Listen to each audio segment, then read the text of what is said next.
आमदार अमल महाडिक यांच्या हस्ते सभापती विशाल शिराळे यांचा कार्यालयीन प्रवेश संपन्न। कोल्हापूर महानगरपालिकेचे भाजपाचे स्थायी समिती सभापती विशाल शिराळे यांच्या महानगरपालिका मुख्य इमारतीतील नव्या कार्यालयाचा प्रवेश सोहळा उत्साहपूर्ण वातावरणामध्ये संपन्न झाला। कार्यसम्राट आमदार अमल महाडिक यांच्या हस्ते विधिवत उद्घाटन करण्यात आले। यावेळी विधिवत उद्घाटनासह महापालिकेच्या वतीने सभापती विशाल शिराळे यांना अधिकृत वाहनाचे वितरणही करण्यात आले। या प्रसंगी महापालिकेचे आयुक्त राजेंद्र भारुड, ज्येष्ठ नगरसेवक प्राध्यापक जयंत पाटील, सभागृह नेते मुरलीधर जाधव, जिल्हा परिषद उपाध्यक्ष तानाजीराव पाटील, राष्ट्रवादी काँग्रेसचे गटनेते आदिल फरास यांच्यासह महानगरपालिकेतील विविध पक्षांचे नगरसेवक आणि पदाधिकारी मोठ्या संख्येने उपस्थित होते। प्रथमतः मी आपल्या सर्वांचे या कार्यालयीन प्रवेशानिमित्त आपण सर्वजण इथे उपस्थित राहिलात।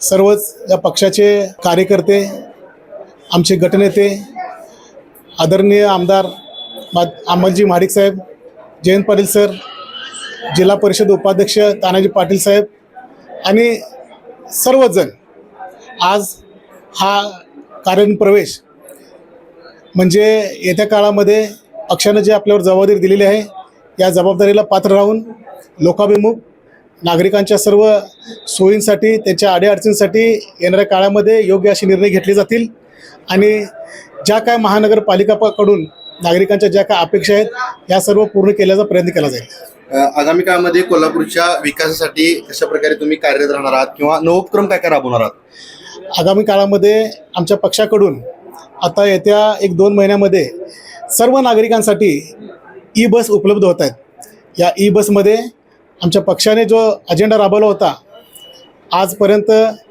फक्त ज्येष्ठ नागरिकांसाठी आणि विद्यार्थ्यांसाठी या बसमध्ये सुविधा होत्या, तर खास करून महिलांसाठी सुद्धा आम्ही 50% दरामध्ये ही सवलत द्यायचा प्रयत्न करतो आहे। येत्या काळामध्ये सर्वच सुविधा म्हणजे लाईट, पाणी याच्यासकट आणि महाराष्ट्र शासन लेवलला जे काही नवीन उपक्रम राबवता येतील याच्यासाठी आम्ही प्रयत्नशील आहोत।